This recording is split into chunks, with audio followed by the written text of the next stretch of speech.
The Irish finance minister has been elected to the Eurozone's top position, in a defeat for Germany and France, as well as the highest indebted nations in the region.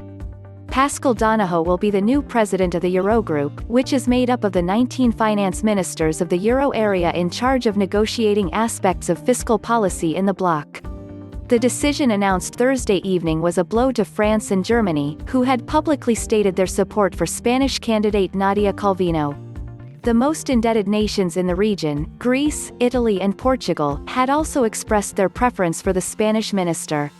Pressure for fiscal adjustment will likely resume once the recovery takes hold, creating the risk that more vulnerable southern economies could be forced into fresh tightening at a time when their economies are still reeling from the downturn, analysts at research firm Eurasia Group said in a note.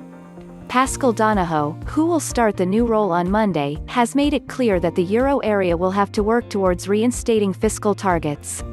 Back in March, the euro area agreed to put these rules on hold so countries would have the flexibility to spend and support their own economies in the face of the coronavirus crisis. Speaking to CNBC last week, Donoghoe said that reinstating fiscal targets was not imminent, but the region had to monitor the economic developments and adapt to the situation. The Irish finance minister has described himself as a bridge builder, who will look to bring together the fiscally conservative nations, like the Netherlands and Austria, and those that have a looser approach to public finances.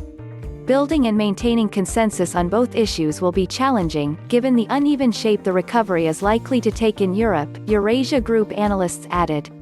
The European Commission downgraded its economic forecasts for the region earlier this week, and now expects the Eurozone to contract 8.7% in 2020.